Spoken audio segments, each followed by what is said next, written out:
আপনাদের সামনে বাঘমুন্ডি বিধানসভা কেন্দ্রের প্রার্থী লড়াকোট নেতা নেপাল মাহাতো মহাশয় কিছু বলবেন।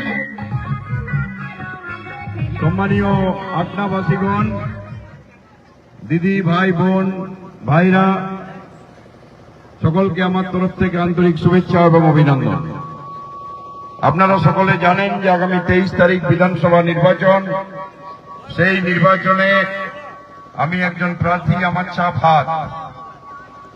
আমি আপনাদের কাছে এই আবেদনটাই করতে এসেছি যে আজ বাঘমুন্ডিকে যদি বাঁচাতে হয়, বাঘমুন্ডির শিক্ষা ব্যবস্থাকে যদি বাঁচাতে হয়, বাঘমুন্ডির স্বাস্থ্য ব্যবস্থাকে যদি বাঁচাতে হয়, মহিলাদের যে লক্ষ্মী ভান্ডার গোটা ভারতবর্ষে যা দেওয়া হয় তার সব থেকে কম পশ্চিমবঙ্গে যে দেওয়া হয় সেটাকে যদি বাড়াতে হয়, বৃদ্ধ পেনশন যেটা সব থেকে কম দেওয়া হয় মাত্র 1000 টাকা, অন্য জায়গায় বেশি, সেটা যদি বাড়াতে হয়, আদিবাসীদের হোস্টেল যদি খুলতে হয় এবং এই এলাকার সামগ্রিক উন্নয়ন যদি করতে হয়, তাহলে আটনাবাসীর কাছে আমার আবেদন, আপনারা নিজের বিবেককে প্রশ্ন করে যদি মনে করেন যে আজ বাঘমুন্ডিকে বাঁচাতে হবে, এই ছোট ছোট ছেলে মেয়েদের পড়াশোনাকে বাঁচাতে হবে, তাহলে অবশ্যই আপনারা হাত চাপে ভোট দিবেন। এইটা আমার একান্ত আবেদন। আমি আর বক্তব্য দীর্ঘায়িত করছি না। 23 তারিখ আপনারা সকলে সকাল সকাল ভোট দিবেন।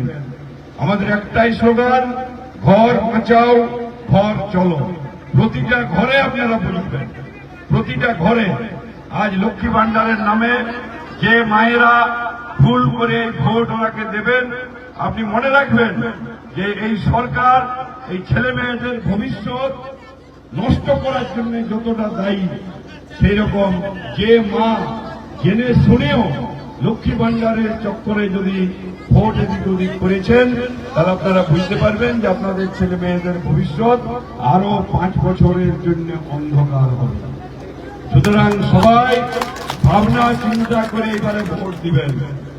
আজ আমরা একটা ভালো জায়গায় আছি, সবার সমর্থন দরকার। রাস্তায় ঘাটে গেলে পুলিশে ধরবে।